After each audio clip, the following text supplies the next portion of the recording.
Please subscribe and don't forget to press the bell icon to get notified whenever we upload a new video.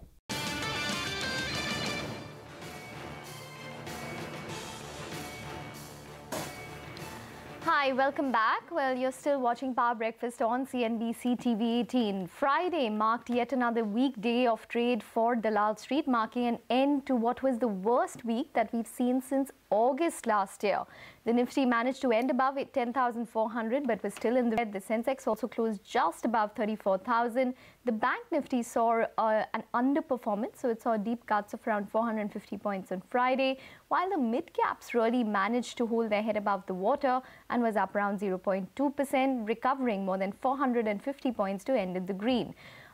Well, we have a lot of cues to work with today. Mangalam, tell us what can we expect? Well, a lot of it will depend on the kind of rebound that we saw on Wall Street. But, the short point, Ekta, we saw the frontline indices underperform on Friday's trading session, the Nifty Bank, as well as the Sensex, while the mid-caps, that one recovered about 500 points from the lows, 469 points, and ended in the green. The SGX Nifty, the first tick indicates a 25-point uptick, and that is primarily on account of the global recovery that we're seeing. But remember, this month itself, we have really outperformed the globe. The Nifty and the Sensex, both of them have fallen, about 1.72%. Compare that to the other global indices, the likes of Nikkei, FTSE 100, DAX, Dow, Hang Seng, all of them down anywhere between 6 to 10%. So we have really been outperformers.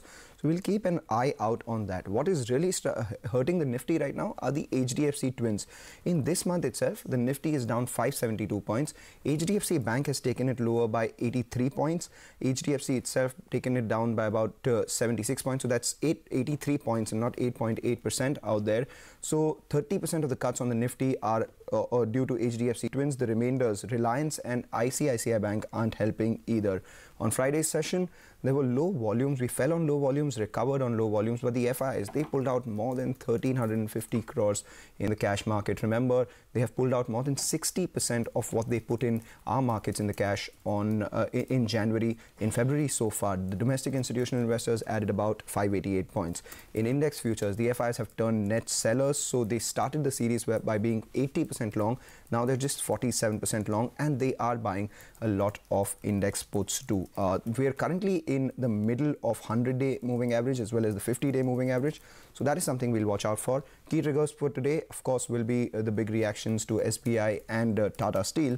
And let's see how the index reacts to the exchange notice that came by over the weekend, that they've come together to end the SGX Nifty.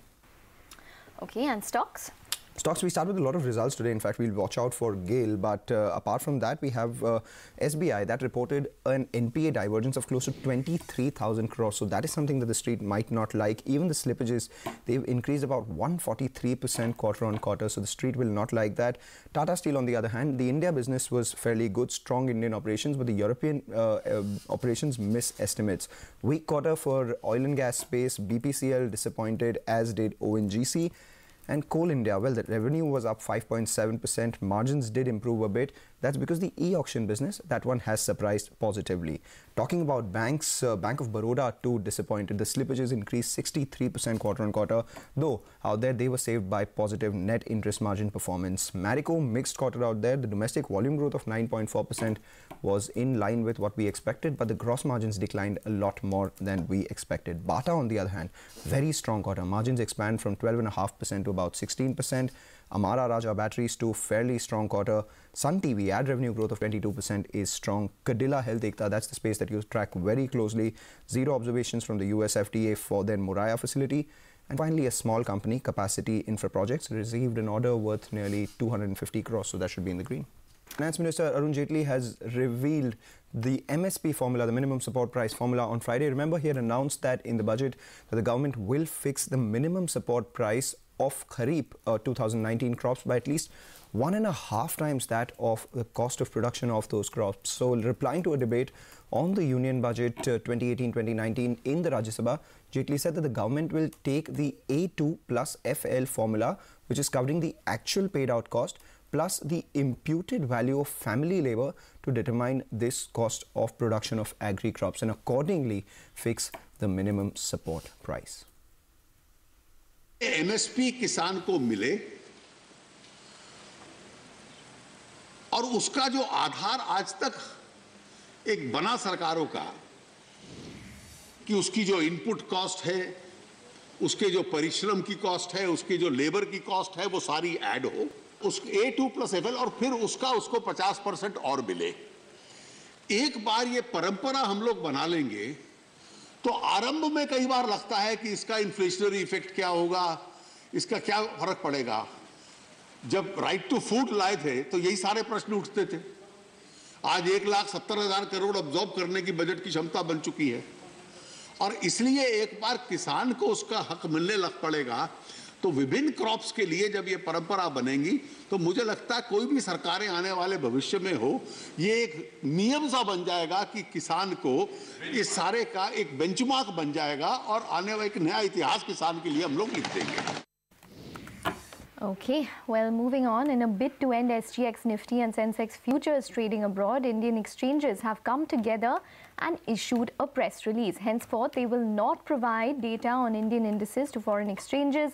Caught up with the MD and CEO of NSE, Vikram Limai. Here's what he had to say on this important development. There has been a concern about liquidity moving to offshore jurisdictions, which is obviously not good for Indian markets. And therefore, I'd said this, I don't know when it was, maybe it was 10 days ago, that there are various options that are being considered to see how we can consolidate liquidity in India. So if you look at what we have outlined is a series of things that will try and consolidate liquidity in Indian markets rather than fragmenting liquidity. Broadly, it has two components if you look at it. One is about licensing of indices that may be used for trading and settlement of offshore derivative contracts. So that would include our license with Singapore for the Nifty. That's one set of restrictions in terms of what exchanges are able to do. So therefore, we will have to terminate our license with SGX for the Nifty. What we don't want is other types of offshore derivative contracts, and that would also include the likes of the single stock futures that was announced by Singapore, where the prices are obviously of Indian securities, and those prices are being obtained from Indian exchanges, but could be from multiple sources. So exchanges could give data to other data vendors who might provide it to exchanges, etc., etc.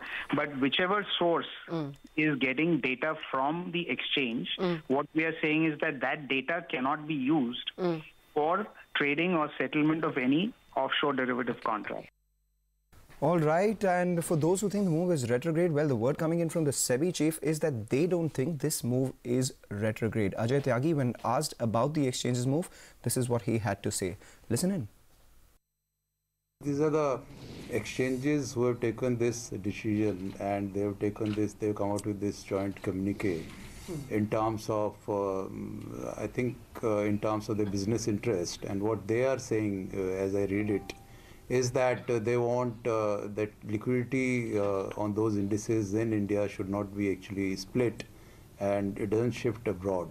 So these are commercial decisions which they are taking. I don't think so it is retrograde, but they are trying to ensure that liquidity in those indices stay in the country. So I don't really say it is retrograde. Okay, and after the move to end Nifty futures trading on the SGX, the Singapore Exchange will now look to connect via the Gujarat International Finance Tech Gift City. The SGX will soon announce a plan connecting its platform with the NSE IFSC, an international exchange arm of the NSE established in Gift City. Remember, the move will hit the Singapore bourse hard as the SGX Nifty is currently one of the most traded contracts on its platform, and the NSE snapping ties would mean trades will be discontinued in the SGX Nifty after the 6-month notice period is over. Okay, well, moving on now, worsening asset quality continues to remain quite a headwind for State Bank of India and Bank of Baroda in the third quarter. State Bank of India, the country's largest lender, reported a quarterly loss for the first time in at least 17 years. That's not all. State Bank of India also reported more than 23,000 crore divergence in gross bad loans for FY17. Lata is here to decode the numbers for us. Lata. Well, first up, it's an SBI that the bad news is rather steep. you must remember that in a bid to kitchen sink, the bank had already declared about 30,000 crores of slippages in the first quarter.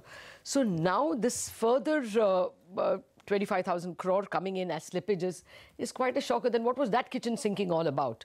As well, in spite of that previous kitchen sinking of 30,000 crore for that quarter itself, the RBI divergence has pulled out another 23,000 crore. So there is, a triple whammy of bad news that's hitting the stock. And obviously, the overall gross NPLs is now over 10%. For a big bank like that, that's not a very pleasant thing. And what's worse is that the loan book has declined.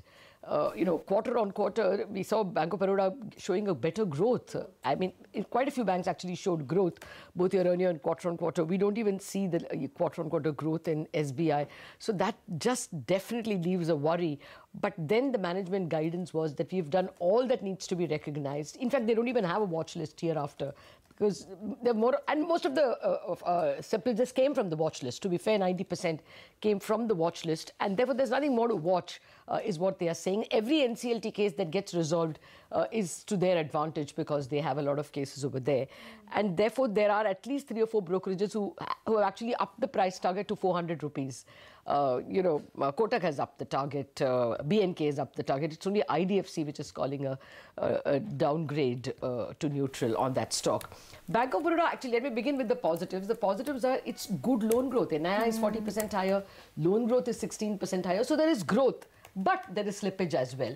5,300 crore compared to about 3,400 crore. So quarter on quarter, if you think bad news will fall, actually the bad news has gone up.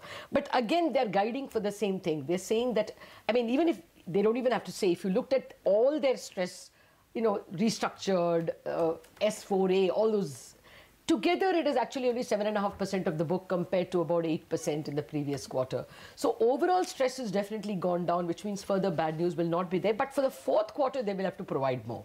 The sunrise is really in the FY19 period. So FY19 should be good for all the PSUs? Should be definitely good for BOB, because growth is already coming in. For SBI, it will take a little while. I mean, the bad news may be over, but the healing will take longer.